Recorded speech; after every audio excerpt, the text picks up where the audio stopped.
Welcome back to some more soup. Oh my god. Well, I keep fucking it up because it's been a while.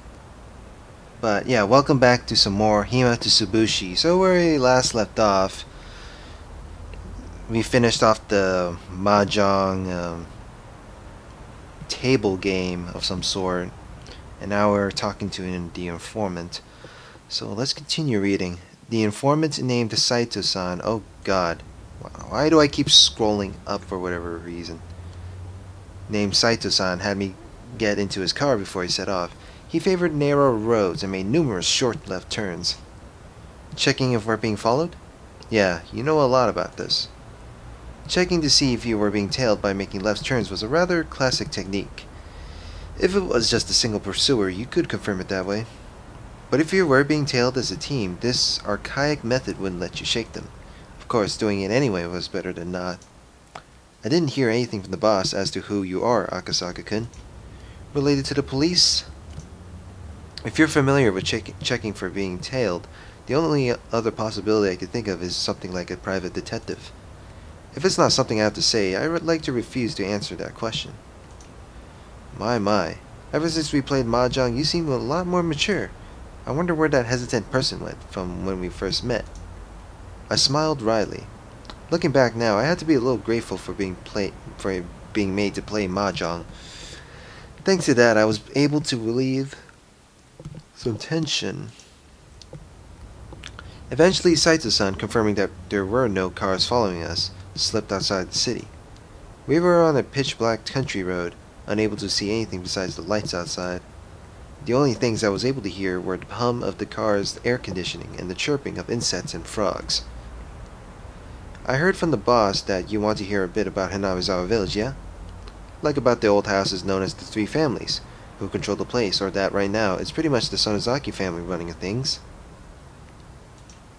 If you know that much already, I'll cut out the introductions.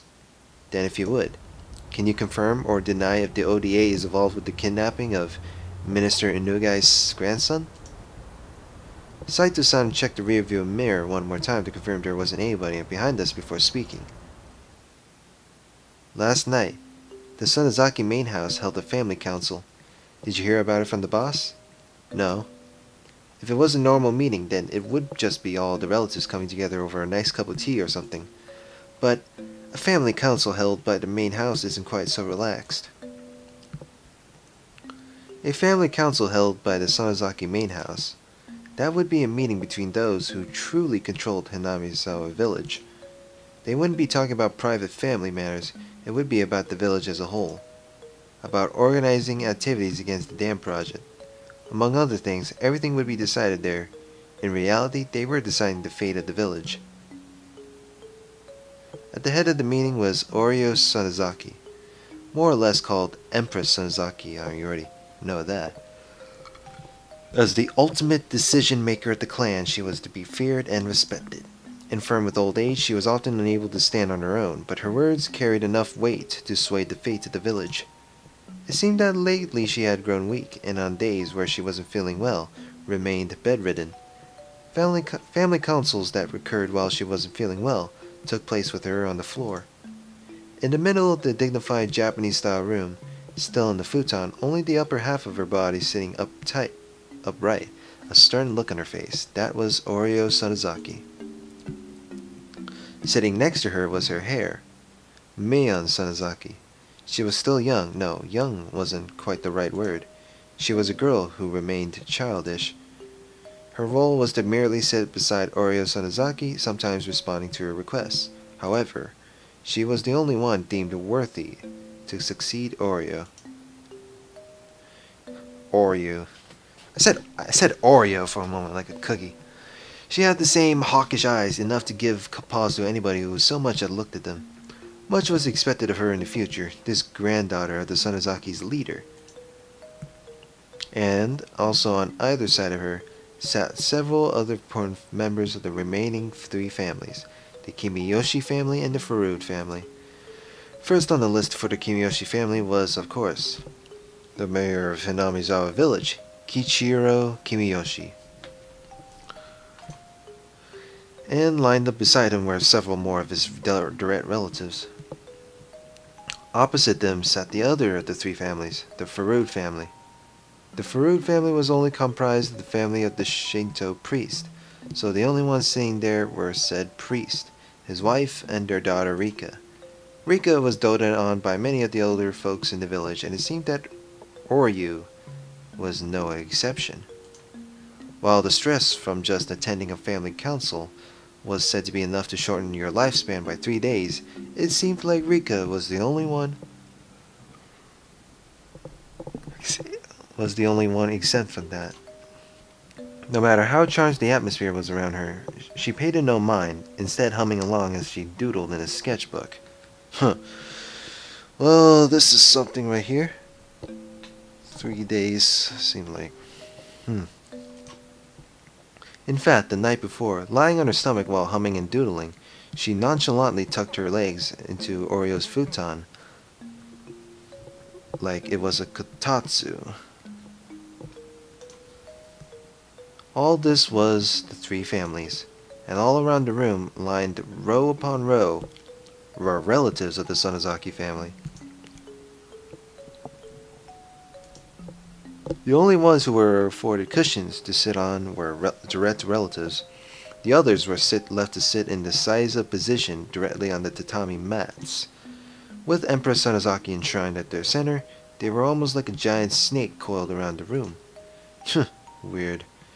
It was decided that everybody would sit in order of their rank. The number of people from the Sonozaki family was overwhelming. The fact that the Sonozaki family held so many seats at a meeting where everything pertaining to the village was decided made determining where the balance of power was held in the three families as clear as day. The number of members in attendance from each of the families directly reflected how much influence they had in ruling Hinamizawa. What was talked about at that meeting? Saito-san, after remaining silent for a while, quietly began to speak.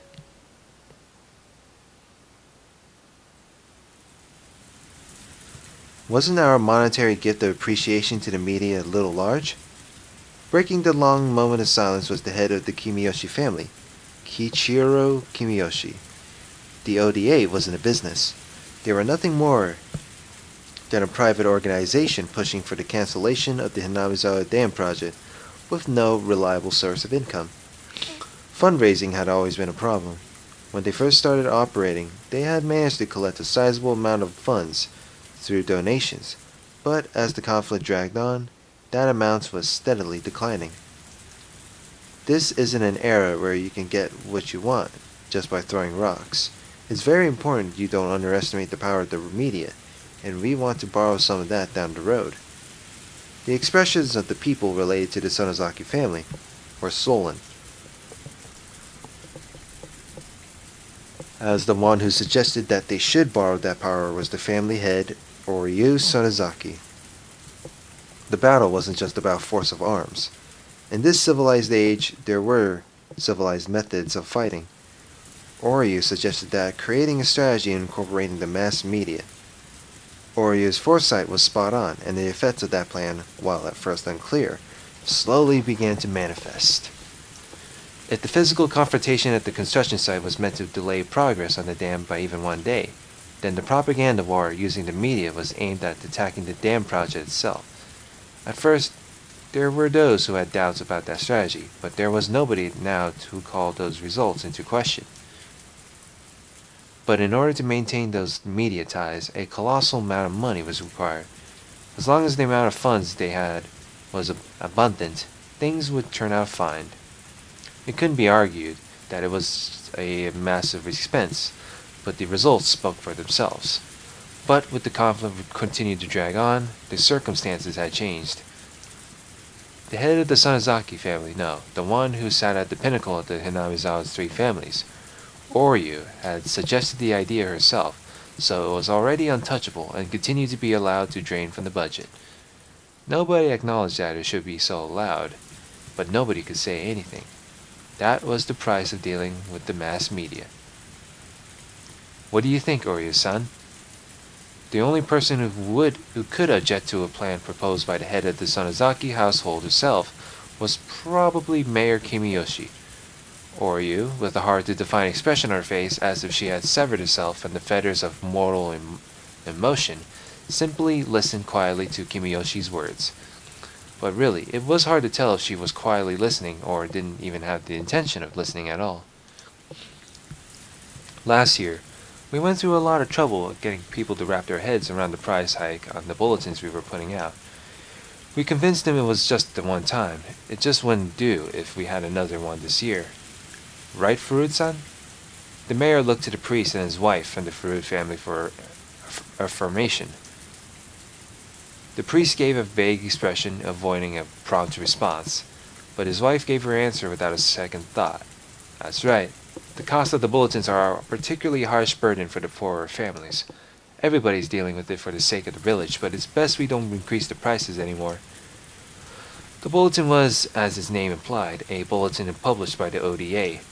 It outlined the Alliance's Alliance activities, ideals, and resolve, but you couldn't deny the contents were rather piecemeal.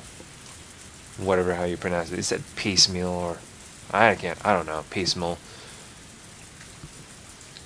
That bulletin's main goal wasn't to inform people, but rather was something to sell to businesses and people living in the village or connected to it, and using those sales to collect funds. In other words, it had become something of a tax. Of course, it didn't have to be said that this was one of the main sources of income for the ODA. Originally, purchase was supposed to be voluntary, but in Hinamizawa it had silently become the opposite. In the neighboring towns as well, it seemed that many businesses were buying copies, just to avoid butting heads with the Alliance. The priest whispered to his wife to not say anything unnecessary, but was struck down beside it with a cold glare. Cowering from the glare, the priest shut his mouth. The priest's wife always held the power in their relationship. That was because she was the one who carried the Furud bloodline. The priest merely married into the family. He was nothing more than somebody who adopted the name just to join the three families. He should have been able to find a spot fairly high up in the hierarchy of things, but the lack of authority in his voice meant that he had still not gained any favor. Casting a backwards glance at her rather disparate parents, Rika continued to doodle whimsically without paying them any mind. Signaled by a look from Oreo, Mion brought her ear closer to her grandmother. There, something was said to her in a quiet voice. After responding with a couple questions, with a nod from Oryu, Mion looked around the room and conveyed her grandmother's words. There will no freeze on the price increase for the bulletin. Kimiyoshi made a face like he had just bit into something unpleasant, but that expression quickly disappeared like it had never happened at all. But Mion-chan, I think you already know this, but the cost of the bulletin is by no means easily affordable. It's a burden carried by everybody in Hinamizawa. If we make people carry too much of that burden, it's possible we'll collapse from the inside. And who on the inside would start that collapse? Who? I didn't mean like that. I'm asking who would be the first to buckle. Being cross-examined by a girl who still had fragments of childishness remaining within her, the words stuck in Kimiyoshi's throat as he sunk into silence. Mion repeated her question once more, looking around the crowded room. Everybody refrained making eye contact to avoid being pierced by her gaze. The words she had spoken were unarguably said in proxy for Oryu. That's why when Mion spoke them, they carried the same weight, but the look in her eyes was different. Like Oryu's, they had a hawkish gaze strong enough that anybody looking upon them would freeze in their tracks and yield. But that gaze was almost questioned, one that belonged to Mion herself. As Mion would eventually inherit everything from Oryu, the day when she would stand up as a young and capable leader in her own right would come. Nobody wanted to believe otherwise for even a minute. That's why nobody even thought of Mion as just some sort of little kid. Kimiyoshi-san, nobody will lose their resolve over something like a price hike on the bulletin. Kimiyoshi, while grumbling a little bit, made a gesture as if to say he had no objection. The expenses related to the mass media will continue. If those expenses become too much, we'll have no choice but to continue the price hikes. Mion had rendered her judgment. Everybody bowed their heads, silently listening to her words. In the name of Mion Sonozaki, as acting head of the Sonozaki family, I hereby declare that all this shall be effective immediately. There shall be no objections, and any opposition shall be removed by force. The formal decree was read aloud, indicating her judgment. There would be no retrial, but there was a certain authority behind those words that even a courthouse couldn't compare to. If she was a judge, she would have banged her gavel, signaling that the matter was settled. Mion pulled out a large bell from inside her clothes and rang it.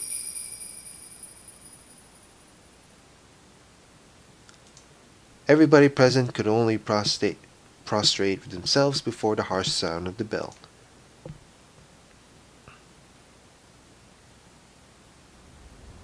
Well, that's a rather old-fashioned family council, isn't it? A young guy like you would probably find it hard to believe. In an antiquated place like this, these types of things have firm roots. It was exactly as Oishi had said. The old system of the three families had vanished, and now the Sonozaki family was running things by themselves. On top of that, their rule was borderline despotic. Was that the end of the meeting? No, there's more. I'll continue. Oh great, there's more. Eventually, after the ringing of the bell ceased, there was a deafening silence. Within all of that, a lone man shuffled closer to Mion and whispered something in her ear. Mion asked several questions quietly in response. When she was satisfied, she motioned for the man to leave. The man who talked to Mion was a member of a gang that her father was a leader of. That organization had the entire area of Shishibo City under its control, so it was quite well known even here. Of course, this was talking about the criminal underworld, so it's not like just anybody would know. But just showing a patch with the gang symbol on it was enough to resolve any disputes in the neighborhood. Mion's biological father, to Oryu, was her daughter's husband. The power of that man's gang was the driving force that controlled the dark underbelly of the ODA. And so that man, from his position as the next in line to control the three families, continued to coerce everybody around him with his unconventional presence. Mion exchanged a look with her father. Was it okay for her to tell what she had just heard directly to Oryu? It looked like she was asking him that question. Her father gently but firmly nodded his response. Mion also nodded, then sidled up to Oryu and informed her of something. Eventually, Mion finished conveying her message, separated herself from Oryu, and fixed her with posture, waiting for Oryu to signal her response. It wasn't often that Oryu showed any emotion. That's why, when she started to laugh quietly, a vague sense of uneasiness crept over everybody in the room. That's quite the conundrum, isn't it? Oryu was laughing so happily that Kimiyoshi had to hesitantly ask. What is it, Oryu-san? If this land is like a mother to us, then this business with the dam is like somebody threatening our mother's life, isn't it? Kimiyoshi, unable to comprehend the meaning of her words, looked confused. Oryu, with a wide grin on her face, turned towards everybody and addressed them in a clarion voice. The minister behind the dam project is apparently rattled over the kidnapping of his grandson. That makes us even. I don't know how you laughed at. That's absurd. Information on the kidnapping of Minister Inugai's grandson shouldn't have leaked from anywhere. How did they know? Even we didn't know much about the kidnapping incident. Exactly how did an antiquated household so far away from Tokyo come to know of it? It was a tranquil place, but I couldn't help but have an uneasy feeling about Hinamizawa village. At some point, I had mentally filed this place away as unrelated to the incident at hand.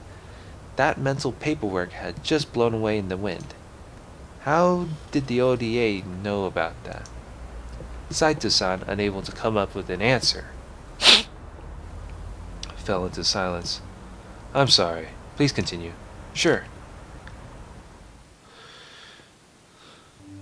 The Minister of Construction's grandson was kidnapped? Oryu-san, is that true? That mayor of an incident was nowhere to be seen in the newspapers or on TV. But in Hinamizawa, there was nothing strange about Oryu knowing something that the rest of the world didn't. Our pain is the pain of losing a mother. I don't think it completely makes up for it, but the pain of losing a grandchild? He'll have to bear with that for a bit, don't you think? The last question wasn't addressed to anybody in particular. It was as if she was looking for consensus. Still, land and a human child are different things. I don't mind hiding him here, but I want no harm to befall him. The child isn't to blame. Make sure to keep that in mind. That means that the ODA were involved in the kidnapping? I can't say for certain. Why? Even though their leader Oryu was clearly giving orders on the treatment of the kidnapped child? Lad, you see? This is what the Sonozaki family always does. Always does? What do you mean by that? Let's say there was a particular problem. One that wasn't exactly favorable for the Sonozaki family. If Oryu shows concern over that particular problem, hearing that somebody who attended the family council would be helpful. As a result, Oryu's wish would be granted. However, neither Oryu or anybody else would know who actually did it. With this kind of clever little ploy, the Sonozaki family was able to manipulate events, even though they had their hands laid out on the table. Then, that means that somebody who was at the family council was the culprit? Or there's the possibility that there was never a culprit in the first place. Or you herself, in that room full of people, didn't explicitly say that somebody pulled off the kidnapping. She was just giving her opinion. It was an odd and unpleasantly secretive way of doing things. Were they involved or weren't they? I couldn't see beyond the veil. Beyond the veil. This much, however, I could say with certainty. This kidnapping was an ironclad secret. No matter how high a position somebody was in, even they wouldn't know about it. If there was somebody who would know about it, it would be connected to public safety. In other words, one of us. The only other options were people connected to the case itself. Including the minister, there would be people affected by the incident, or the people that committed it. In any case, there was no way an old household in a place removed from Tokyo by over 6 hours of highway travel should know about it. Them knowing at all was already strange. My suspicions began to accumulate, like falling snow. That's as much as Oryu said in regards to the kidnapping. Hopefully what you wanted, to find out what was in there. No words. After this, it's up to you. I don't know what kind of work you're doing, but if you're going up against the Sonozaki family, you best prepare yourself. Oishi might be fearless, but even he's been attacked 2 or 3 times. He hasn't been wearing it lately, but at one point, he was wearing a stab-proof vest while off duty. Oh? Thanks for the warning. I'll be careful. You speak pretty well. Are you from Tokyo by any chance? Huh? What's your point? Investigators are always close to danger. It was best not to divulge any information on myself. Your job. Huh. Could you possibly be somebody from the Metropolitan Public Safety Division?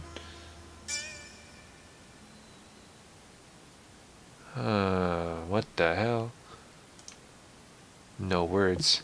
I couldn't remain silent here. It would be the same thing as admitting it. Huh? No way.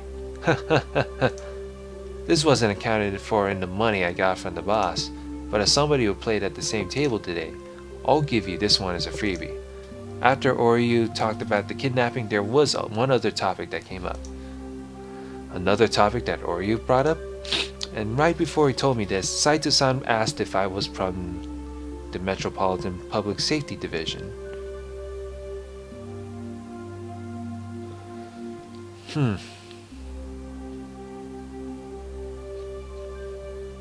Brought up MPSD.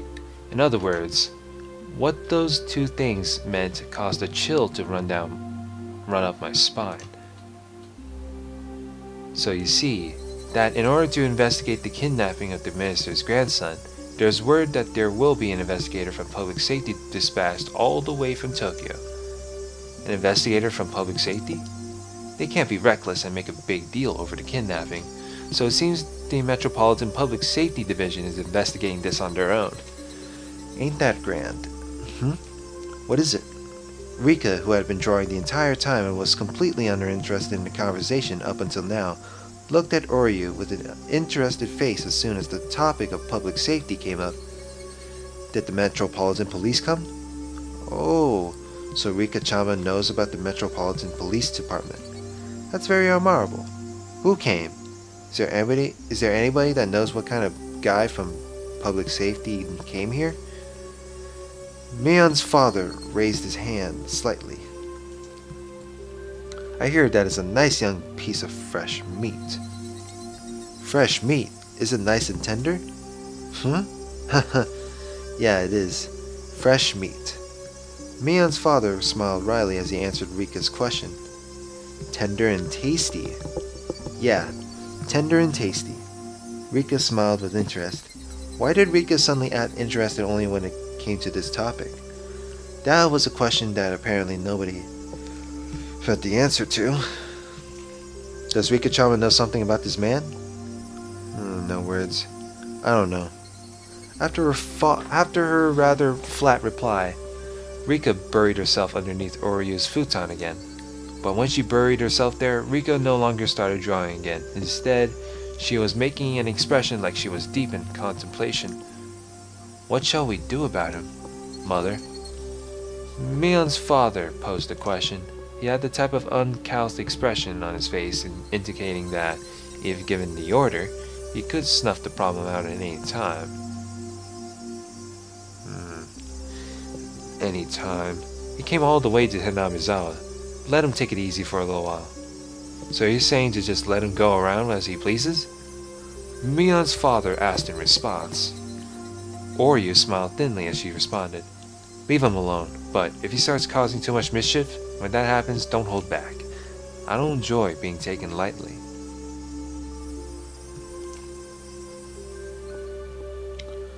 Is what they talked about, apparently. It couldn't be that you're that fresh meat from the Metropolitan Police, are you? It couldn't be.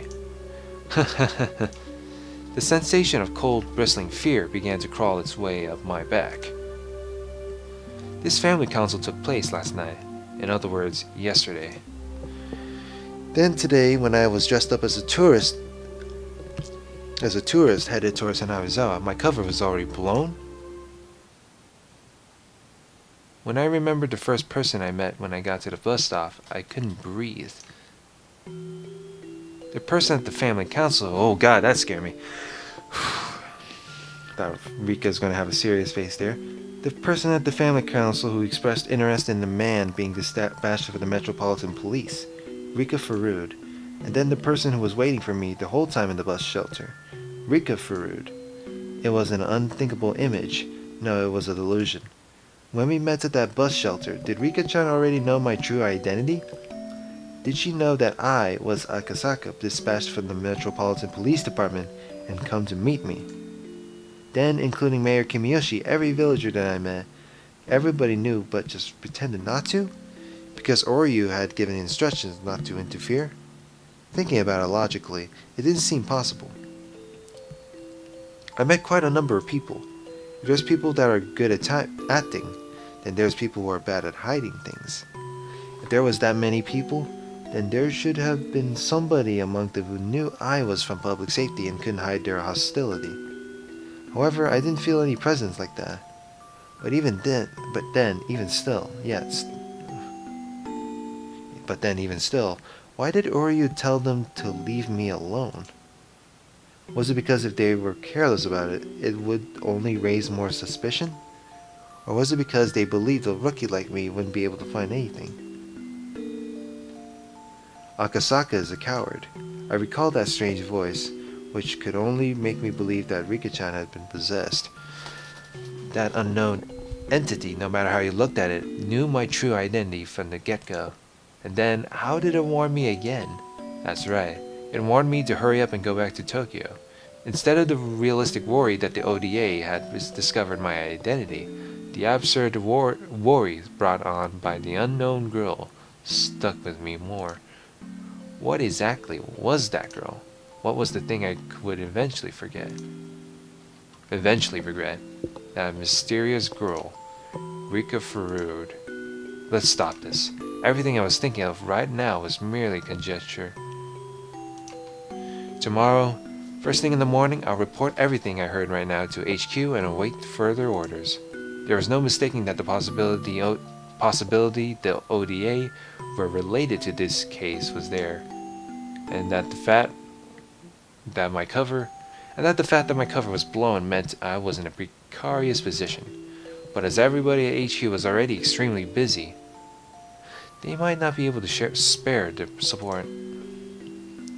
Is that everything? If you want, I can drop you off wherever you like. Sorry. In that case, the station where we originally met, please. Originally met? Wow. A rural road where even a street light was rare. I couldn't see anything. I wasn't aware of anything but the asphalt that was lit up by the headlights. Outside of that light, was it simply darkness? Or was there something lurking there waiting to strike? I had to think I drew the short straw here. I wanted to go back to Tokyo. For some reason, the voice of the girl warning me to go back to Tokyo still lingered in my head.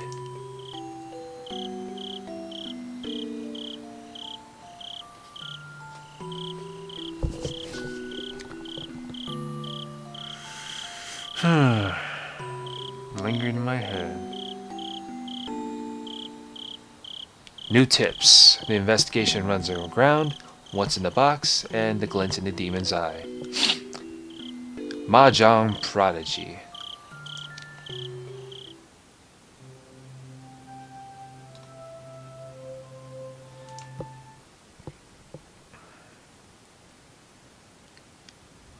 Yeah. Yesterday when we met at the restaurant in Ginza, that topic popped up. That's overstepping their boundaries, isn't it? They're meddling too much with public safety. If they keep doing that, they're going to set a bad precedent.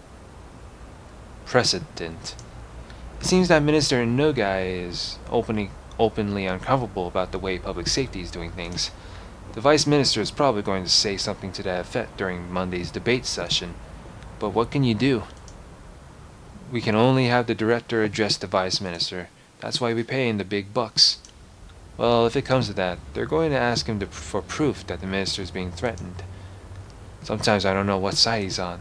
If he's not on ours, then what? Well, he's probably getting some pressure from the Minister. We'll probably just have to proceed with the investigation while he sweats it out in the Vice Minister's office and buys us some time.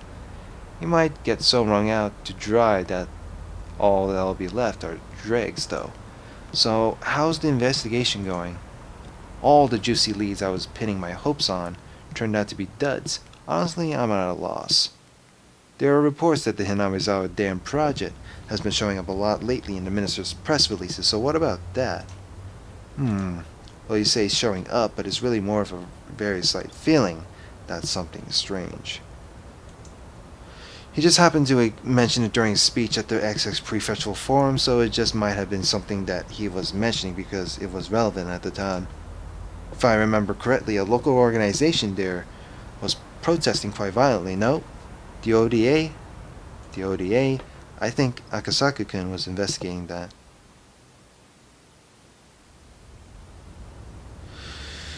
Never thought of that. I think those guys could probably be behind what's happening now.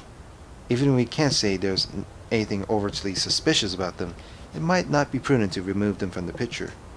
Akasaka-kun reported in passing that he couldn't deny that possibility. Behind what's happening now, blah blah blah.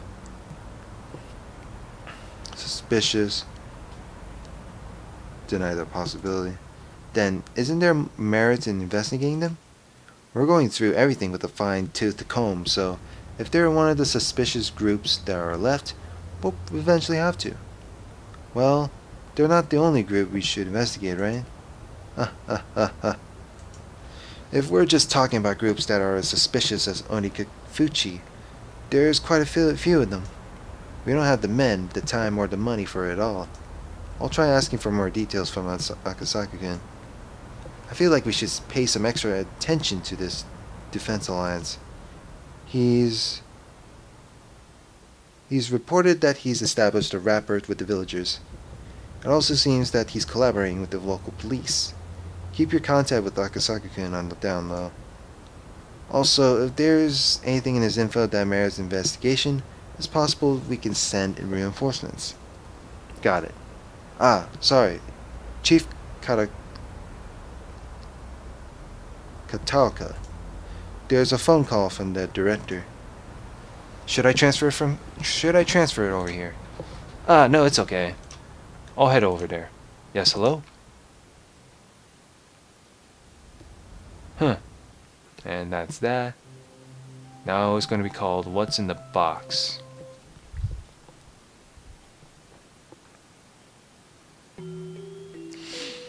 And now we some more story lore to it. Do you believe that there are choices in life? There are many people who lament the following. If there only existed points in life where there were clear choices to make, we would be able to scrutinize those carefully and make decisions that would lead us to a better future. Every time I hear people lament as such, I cast it off as a rather trivial worry. Even if you were given a clear choice, it wouldn't be meaningful at all, and there wouldn't be any such path to a better future. Is it hard to understand? Then let's pretend that in front of you there are two strange boxes. In other words, you have two clear choices. Do you open the red box or the blue box? A lot of things would be uncertain even with that choice, wouldn't they? If you don't have the option of opening neither, then your choice boils down to the natural impulse of opening the box that holds the better result for you. Then, after examining the shape and features of each and pondering a great many things, you have to pick either the red or the blue. If this was you, which box would you open? Either the red or the blue, huh? Red or blue. If you were to go by their traditional meanings, then red would be a dangerous, threatening color. However, that doesn't automatically mean that it would be calm and relaxing inside the blue box either. In fact, it might even be that the colors are a trap, make you wear the red box and have you open the blue. A trap. Could it be the contents of the box aren't a reward but rather a penalty? See, now you're at a loss. You're so conflicted over the choice between red and blue that you wish starting there was an option to open neither and just leave. But there isn't. You have to open either the red box or the blue box. Oh, I forgot to say this, but if you choose one box, the other will disappear. So, you'll never know the contents of a box you don't open. I'll just put that rule at the end there for you. I'll just put that rule at the end there for you. Now, why don't you choose the red box or the blue box? It's alright, you won't lose anything by picking either one. Come on now. Ooh, now we get really, we get choices in this game? Oh, it won't let me say. Okay, that's bull.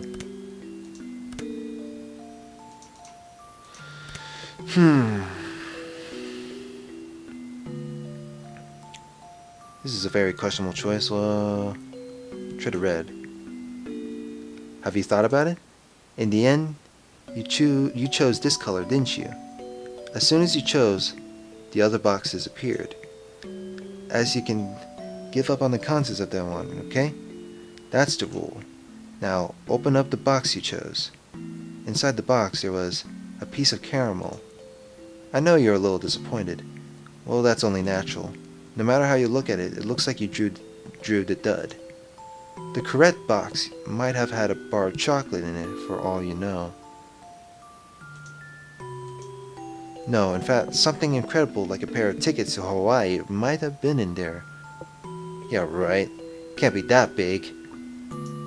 But even if you wanted to verify that, the other box has already disappeared. There's no way you can check now. But if you think about it from an optimistic point of view, just maybe the other box was empty and this box was the winner. And being satisfied, or perhaps not, with such a cheap prize, you pop it into your mouth and start chewing it happily. So, what do you think in the end? If you were given a second chance, would you try to open the other box? But unfortunately, the chance to choose between the red box or the blue box has come and gone, never to be seen again. The chance to change your selection will never come. Don't your parents often say, every choice you make in life only happens once, so choose carefully? Yeah. See? Choices aren't that great after all. Aren't you a little disillusioned now? Ha ha ha ha.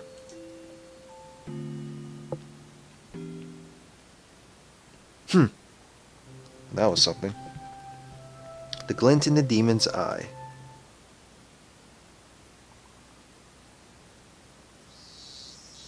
Uh-huh, yes. So the wake will be from 6 p.m. tomorrow, and the service will be the day after from noon until 1.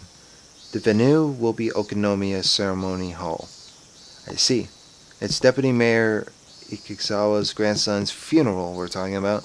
We have to pay our respects. Press F to pay respects.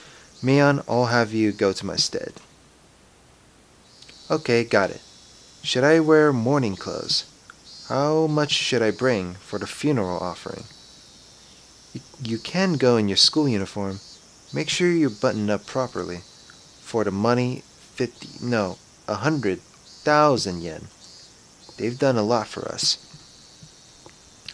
Mion quietly whistled in awe at the exorbitant amount of money her grandmother was offering. Ikizawa-san's being a prudent person ever since his days as head of the Okonomiya Municipal Office.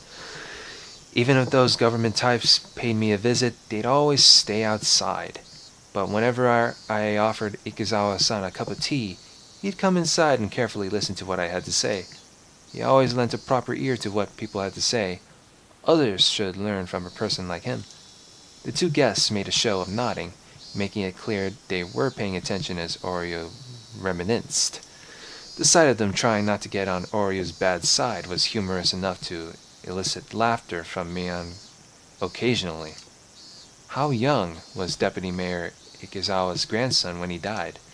11 years old, apparently. Oryu closed her eyes and shook her head lightly, lamenting the loss of such a young life. If I recall correctly, he said he only had one grandchild. How sad. There's nothing worse for a parent than outliving their offspring. You're really nice to other people, Granny. If Shion or I died, would you be this sad? Where the hell does Shion is in the 4th chapter? That's what I want to know. Would you be this sad? Don't be stupid. Saying something like that is bad luck. Having got the reaction she expected, Mion cackled. The two guests, unsure if they were supposed to laugh along, instead forced awkward smiles. We'll take our leave for today, then. We'll be by tomorrow evening at 5 to pick you up. Until then, please excuse us. After bowing their heads repeatedly, the guests left by the front door. Mion saw them off, waving her little hand goodbye. They've gone. It must be rough for them to pay you a courtesy visit, Granny. It would have been fine if they just broke the news over the phone. Well, it was true that Oryu Sonozaki was a central person for both her relatives and the residents of Hinamizawa village as a whole. As a voting bloc, they numbered in the several thousands. It wasn't hard to imagine the mayor would try to pander to her. Unlike Mion, however, Oryu was looking up longingly at the sky from the veranda. veranda, or whatever. What's the matter? Are you going senile? I just thought that no matter whose grandchild it was, I'd feel sorry for them. Saying that, she let out a deep sigh. Mion was let down, as normally her grandmother would have scolded her for her attitude. Mion, you know, that minister's grandson. How long has it been since he was abducted? 4 days maybe? Oryu let out another deep sigh. He may be the grandchild of our bitter enemy, but I still feel sorry for him. Oh, you sure do, uh-huh. Really? That's enough of a warning. We should bring this to an end soon. Oh, a little serious right there. The playful expression drained from Mion's face, leaving behind a stern one. And then, as if to ascertain Oryu's will, looked into her eyes. Oryu, expressing her intention with only those eyes, looked back into Mion's. I want some tea. Could you call for some? Some of that chocolate, too. Mion gave a small nod, then turned around. Shimiko-san, are you there? Grandma wants some tea. Could you prepare some? From far away, a voice responded in an affirmative. Mion, after confirming she'd been heard, picked up the phone and began dialing. Ah, hello? This is Mion. Yeah. Is my father there? And that's that then. Alright. Alright, so this is 2 pages of the tips so far. Alright, save. Alright guys, I'm gonna end this here. So this is end of chapter 3 of Himatsubushi. So next part, we're going to move on to part 4, aka chapter 4. So like, comment, and subscribe, and see you guys later. Have a good one.